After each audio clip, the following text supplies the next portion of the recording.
So today, we have Prince Oberyn Martell versus Sir Jaime Lannister in his prime. Who wins? Let's find out.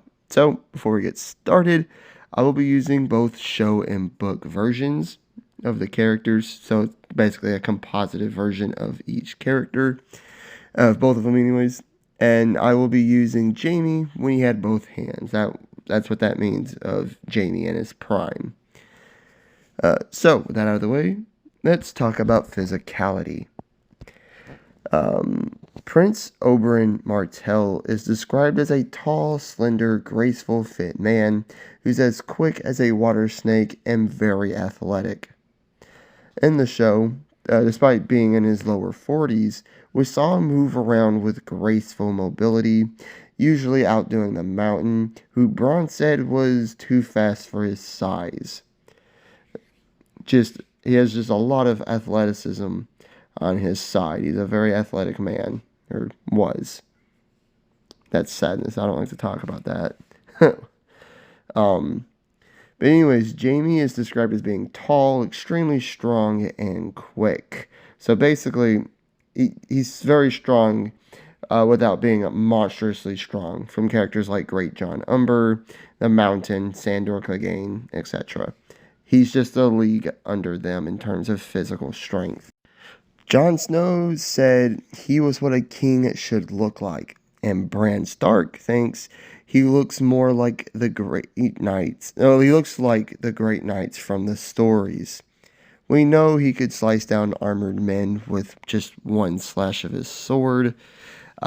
He sent an armored knight literally twirling around with a singular hit, like you see all there, and he endured having his hand cut off. So, physically, Jaime is stronger and is more youthful, as at the start of the series, he was roughly 32-ish years old. But Oberyn is more nimble, mobile, and overall just more athletic. But now let's get to skill, experience, and reputation.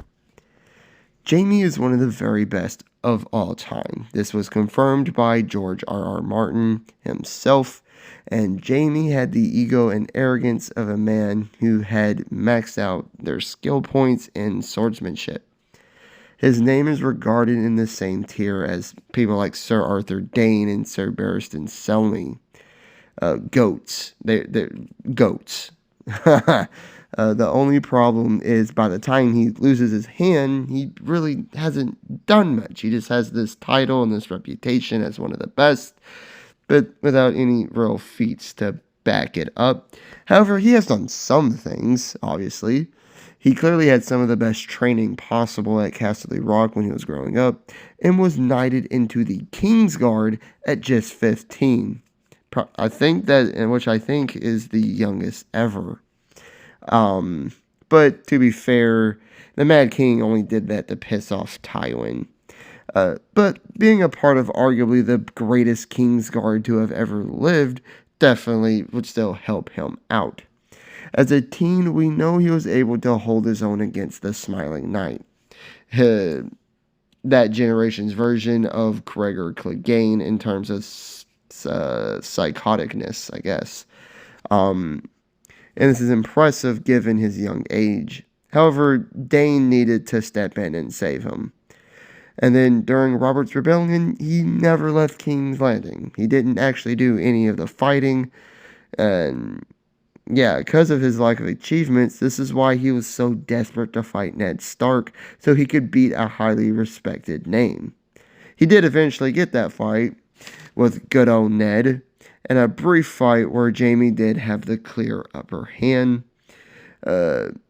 He did hold his own against Brienne, too. Despite being exhausted and his hands were shackled together, he did hold his own against her. Although, he was also underestimating her too, so you gotta take that into consideration as well. But I think his most impressive feat came at the Battle of the Whispering Wood, when he cut down 10 Northerners in quick succession to get to Robb Stark, and would have slain the young wolf if his sword hadn't gotten stuck in the last guy's skull. These people, That's pretty impressive to just cut down 10 guys or so back to back. Jaime himself even claims that there are only 3 people in Westeros that could beat him. These people most likely being the Clegane brothers, as well as Barristan Selmy. He's also skilled with a lance and has competed in tourneys all of his life, and he's a skilled military commander. And I think we also should mention the fact that he strived to be just like his hero, Sir Arthur Dayne, which is something I do think it is important to mention. But now we get to the Prince Oberyn. It is unknown when and by whom Oberyn Martell was trained by. Killing and fighting came very easy to him at a young age. I mean, at just 16, he bested and killed Lord Edgar Yarnroyd in a duel after being found in his wife's bedroom with her. Yeah. Good old Oberyn. After being exiled for that, he joined the Second Sons for a time before starting his own mercenary company. We also know he competed in the Pits of Meereen, and saying that he lived past this, that would mean he's undefeated there as well. And there he could have faced off against any number of challengers, from knights to Dothraki to priest to just desperate men, any number of people. He's highly trained in essentially every weapon in the Seven Kingdoms, but it seems his preferred weapon is the spear.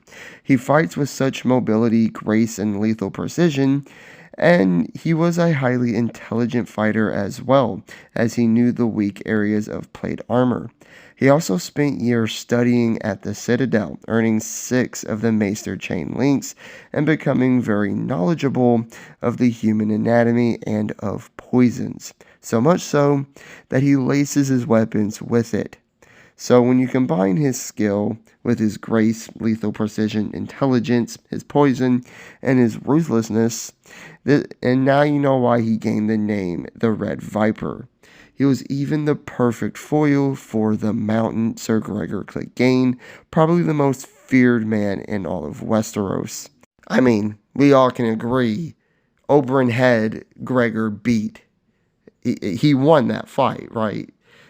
If he had just finished the job, Oberyn Martell would have lived to see another day, and the mountain would have fallen. I think it's clear as to why he earned his name, the Red Viper, and why he is one of the best, and he's deserving of his reputation. However, I think it is clear and just implied that Jaime is better, at least with a sword.